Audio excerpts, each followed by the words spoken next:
Namaste. In a forest lived all the animals happily. One day, the lion went to the stream to drink water. As the lion went near the water, Back off! This is my river, and I am the greatest of all creatures. Go! Dear crocodile, I will tell you a story, and then you will know who is the greatest of all on this earth. Okay? okay. Many years before, there lived a Zamindar in a village. He owned almost the entire land in the village. People worked on his farms and he gave them their wages. He was a very just Zamindar. They were all very happy with him. The Zamindar started getting richer day by day. And slowly the riches went and hit his head. He started thinking, so it is actually me who is taking care of this entire village and all the people in the village. I pay them so they can afford things and they are very happy. So, indeed, I am the most powerful man here. I make all their lives run. So, don't you think all the people should worship me? Everyone was shocked. Now what has happened to their Zamindar? Why is he talking like this? The Zamindar called out to the town village crier and he said, announce to everyone what I say. Look, announce all this. Dum dum dum dum dum dum dum dum dum dum dum dum dum dum dum dum dum dum dum dum. The Zamindar has told that from tomorrow onwards, no one will worship Shiva, Vishnu, Jesus or Allah. All the temples, the churches and the mosques in this village will be closed from today. Dum dum dum dum dum dum dum dum dum dum dum dum dum dum dum dum dum.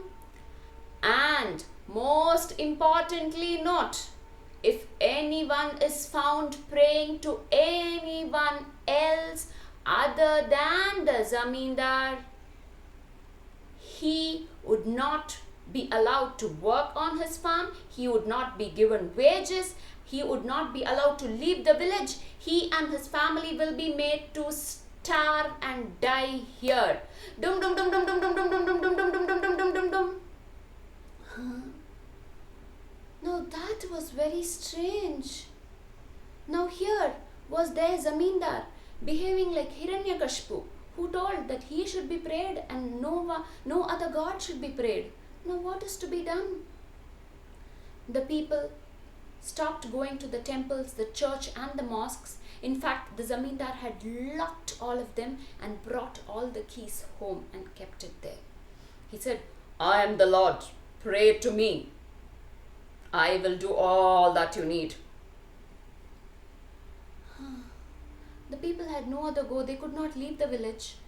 If they didn't pray to him, they wouldn't be allowed to work. They wouldn't get their wages. They would have to starve. So thinking of their children, they all started praying to the Zamindar. The Zamindar distributed his photos and every house had his photo. He was getting a bit too much. Now, there was this Shiva temple in the outskirts of the village. Lord Shiva, looked at all this and he smiled. Time to teach this fellow a lesson. Lord Shiva changed himself into a holy man. He walked through the village with his water jug, and he was very scantily clad, and he passed by the streets singing songs of Shiva. Brahma Murari Surarchita Lingam Nirmala Bhashita Shobhita Lingam. And the Zamindar heard this. He stormed out of the house and he came out. Who dares sing songs of Shiva in this village? So the holy man stood and he smiled. Janma Chadukka Vinashakalingam Tat Pranamami Sada Shivalingam. You dare sing when I tell you to stop singing? He called out to his servants, Bhima, Rama, come here. Beat this holy man black and blue. And his servants bet the holy man black and blue. And the holy man left the place.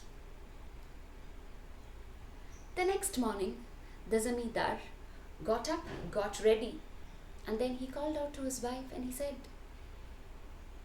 Hey Lakshmi, I am going to the fields. I have a lot of work. I will come back only by noon today. And so prepare a nice hearty lunch for me. And saying that, he left. Shiva said, time for action. Shiva changed himself into the Zamindar. And after the Zamindar had just gone round the corner of the road, he came into the house. His servants looked at him, his wife looked at him, and she asked, you were supposed to come back home for lunch. How come you are back home so early? Oh, I have got a very splitting headache. I just would love to take a bath and then I'm going to rest. So please don't disturb me. And another important thing, Bhima, Rama, please come here. I hear there is a very, very cunning magician who's come into our village. He's also a big time thief. He changes himself into different types of people and then he enters their own homes and he robs them. So if anyone comes like me, don't believe it is that willy magician. So drive him away. Bhima, Rama, stand with your khadgals at the gate and drive off anyone who comes like me. Is it very clear? Okay, they say. And Bhima and Rama go and wait at the gate with their khadgals. Meanwhile, the real Zamindar finishes his work in the fields and he comes back home. At the gate are Bhima and Rama standing with their khadgals. They look at the Zamindar. They don't even bother. Rama, Bhima, what are you doing here when I had given you work in the godown?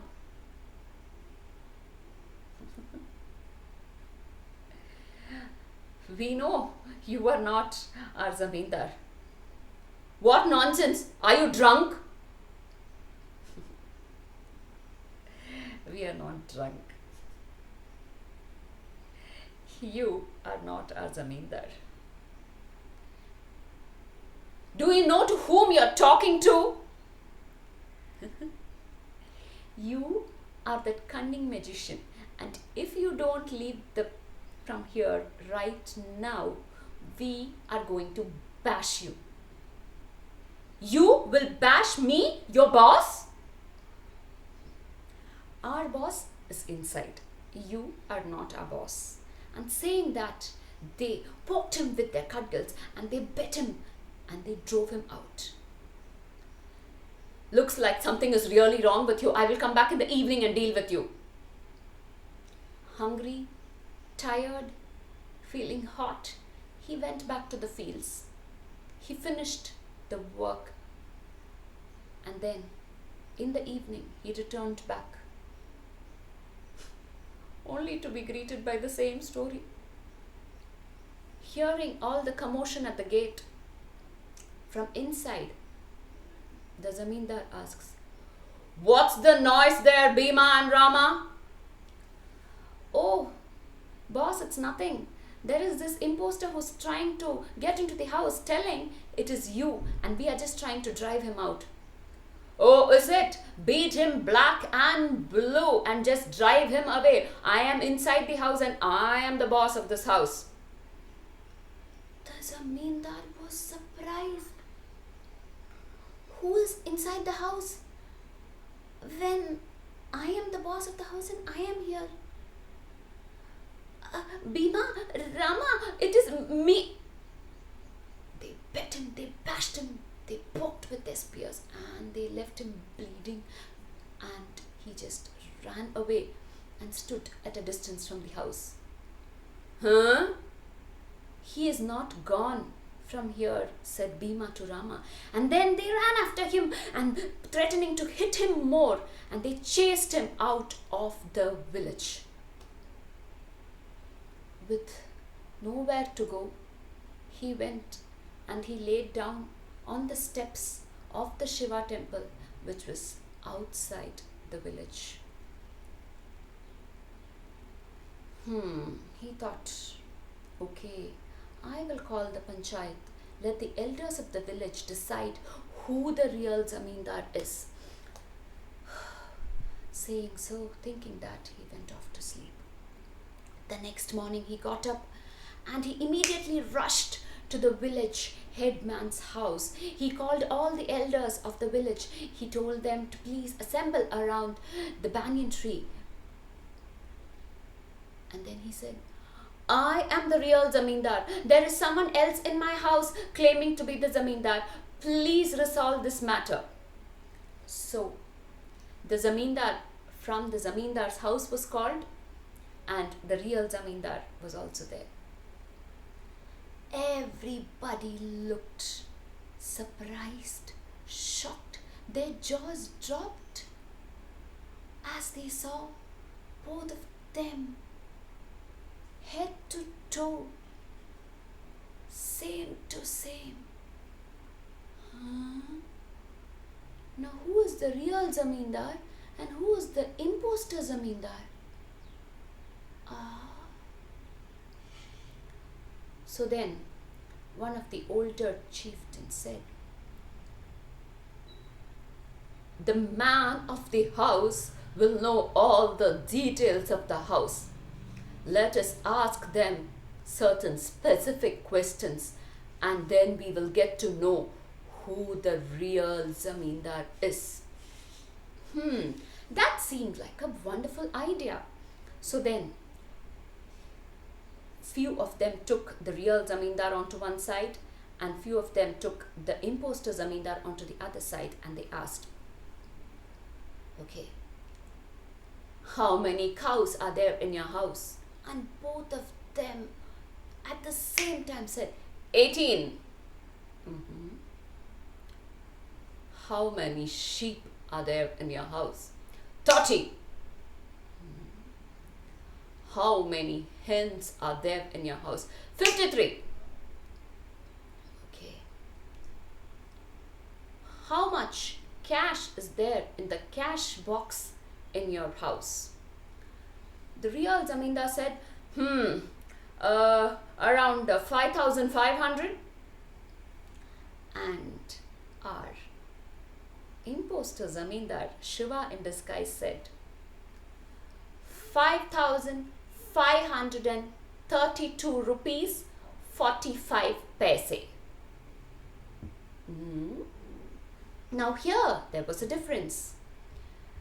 So the panchayat members told the cash box to be brought, And then they counted the money, and it was exactly the amount which was told by Shiva. Even the paise, 45 paise was there. Now the panchayat board members said, we know who the false Zamindar is. Looking at the real Zamindar, they said, you dare to complain to us saying someone else is there in your place when you are trying to fool all of us? Lash him, give him 50 beatings. So he was beat. His body was bruised and bleeding. You better go outside the village. Nobody wants to see you. Beaten up black and blue, hurt, angry, frustrated, dejected, he went out and he again lay down on the steps of the temple. The temple was, of course, locked by none other than him, but he looked in the direction of the Lord and he said, "Oh Lord, why is this happening to me? You know everything. You see everything. You are the all-powerful. Then why are you doing this to me?" And at that instant it dawned upon him the grave mistake he had done. He claimed he was the most powerful. He claimed he was making lives run in the village. He claimed he was making people happy, when he realized it was the God's will which was making everything possible in everyone's life. He begged forgiveness to the God. The moment that happened, the Shiva in the house reached the temple, and then he bowed to the God. He sought forgiveness. He said, "Now I'm going home a much wiser man. I understand I am not the most powerful man. It is the supreme power, which we call by different names, that actually runs the universe." He rushed home. He took the keys of the temples, the churches and the mosques, and he got all that open. The villagers were quite surprised, but nevertheless they were very, very, very, very, very, very happy. And they thanked the Zamindar so much from the bottom of the heart. The Zamindar also felt very, very good. And ever since, from then time onwards, the Zamindar and all the people and all the temples, the churches, the mosques, everything were perfectly fine in the village.